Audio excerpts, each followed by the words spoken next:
बिस्मिल्लाहिर्रहमानिर्रहीम अस्सलाम वालेकुम viewers, welcome to my YouTube channel medical plus. Viewers, I hope आप लोग खैरियत से होंगे।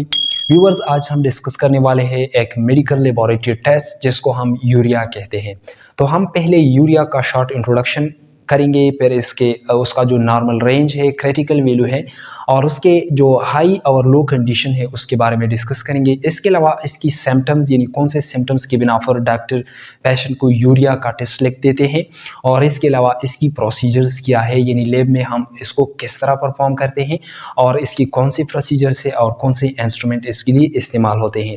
तो आइए देखते हैं कि यूरिया है क्या चीज़। तो यूरिया बेसिकली ये क्या है, प्रोटीन के वेस्ट प्रोडक्ट है। यानी जब भी हम प्रोटीन को खाते हैं तो प्रोटीन्स जब जाते हैं इनसाइड बॉडी तो वहाँ पर इसका डाइजेशन हो जाता है, ये अमीनो एसिड में कन्वर्ट हो जाता है, फिर अमीनो एसिड्स फर्दर अमोनिया में कन्वर्ट हो जाता है और अमोनिया जो है वो मुख्तलिफ एंजाइम्स के ज़रिए यूरिया में कन्वर्ट हो जाता है। तो यूरिया बेसिकली ये हमारी बॉडी के लिए नुकसानदेह होता है, यानी बॉडी में ये वेस्ट प्रोडक्ट्स होते हैं तो बॉडी कोशिश करता है कि उसको बॉडी से बाहर फेंके, उसको जो है एक्सक्रीट करे। तो ये बॉडी जो है वो किडनी के ज़रिए उसको बाहर कर देता है, बॉडी से एक्सक्रीट कर देता है यूरिन के ज़रिए। इसके लिए मुख्तलिफ एंजाइम्स इस्तेमाल होते हैं, यानी अमोनिया से जब यूरिया में ये कन्वर्ट होता है तो ये इसके लिए मुख्तलिफ लीवर जो है मुख्तलिफ एंजाइम सीक्रेट करते हैं।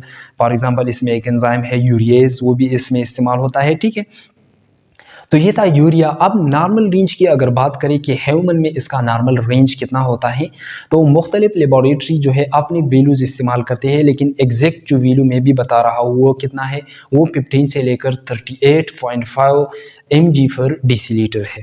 तो ये इसका नॉर्मल रेंज है। क्रिटिकल रेफरेंस रेंज इसका कौन सा है, तो जब भी ये 80 से हाई हो जाए, यानी 80 mg/dl से ये हाई हो जाता है या 80 तक पहुंच जाता है, तो ये एक क्रॉनिक कंडीशन होता है, इसमें गुर्दे फेल भी हो सकते हैं। इसकी अगर प्रोसीजर्स की हम बात करें कि इसके लिए हम प्राइमरी सैंपल की अगर बात करें कि कौन सा सैंपल इसके लिए हम लेते हैं, तो इसके लिए आपने पेशेंट से जो है वेनस ब्लड लेना होता है 2 ml तक, और वो ब्लड आपने फिर ग्रीन या हेपारिन टॉप ट्यूब में डालना होता है। फिर इसके जो प्लाज्मा है, प्लाज्मा से हम ये टेस्ट परफॉर्म करते हैं। इंस्ट्रूमेंट इसके लिए इस्तेमाल होते हैं, तो जो रूटीन लैब्स होते हैं तो इसमें इसके लिए माइक्रोलैब 300 जो मशीन है, इंस्ट्रूमेंट वो इस्तेमाल होता है, और जो बड़े लैब्स होते हैं तो उसमें जो कोबास मशीन है इसके ज़रिए ये टेस्ट परफॉर्म करते हैं। इसकी अगर हाई और लो कंडीशन की हम बात करें कि कौन सी कंडीशन में ये हाई हो जाता है और कौन सी कंडीशन में ये लो हो जाता है यूरिया, तो जो हाई कंडीशन है तो उसमें आता है एम्पेयर्ड रीनल फंक्शन, यानी किडनी जो है वो अपना काम सही तरह नहीं कर रहा होता। फिर इसमें जो है एक्यूट नेफ्राइटिस है, यानी जो नीफ्रॉन्स है उसमें इन्फ्लेमेशन जब भी आ जाए तो यूरिया जो है वो सही तरह फिल्टर नहीं होता। इसके अलावा क्रॉनिक ग्लोमेरुलोनेफ्राइटिस है, यानी किडनी में जो है एक फिल्टर सा बना होता है जिसको हम ग्लोमेरुलस कहते हैं। वो जो फिल्टर है वो चीज़ों को फिल्टर कर देते हैं यूरिन में। ठीक है, अब जब भी वहाँ पर इन्फ्लेमेशन आ जाता है तो वो जो फिल्ट्रेशन है वो डिस्टर्ब हो जाता है, यूरिया सही तरह फिल्टर नहीं होता वहाँ पर, तो यूरिया जो है वो ब्लड में ज़्यादा पाया जाता है। अब इसकी लो कंडीशन कौन से है, तो लो कंडीशन ज़्यादातर क्रॉनिक लिवर डैमेज जब हो जाए तो उसमें एंजाइम्स प्रोड्यूस नहीं होते, तो इसकी वजह से फिर जो है ये लो हो सकता है। इसकी अगर सिम्टम्स की हम बात करें कि डॉक्टर पेशेंट को कौन से सिम्टम्स की बुनियाद पर ये टेस्ट परफॉर्म करते हैं, लिख देते हैं, तो उसमें पहले आ जाता है फैटिग यानी थकावट का आना।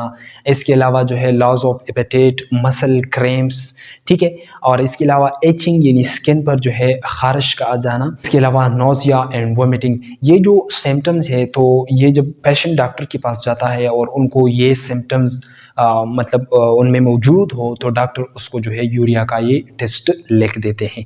तो ये था जस्ट अबाउट यूरिया और इसके जो है normal range, critical values etcetera, symptoms and conditions के बारे में हमने डिस्कस किया। इंशाल्लाह नेक्स्ट लेक्चर में हम क्रिएटिनिन के बारे में डिटेल से डिस्कस करेंगे। हमारे साथ रहिए। Thank you. अल्लाह हाफिज़।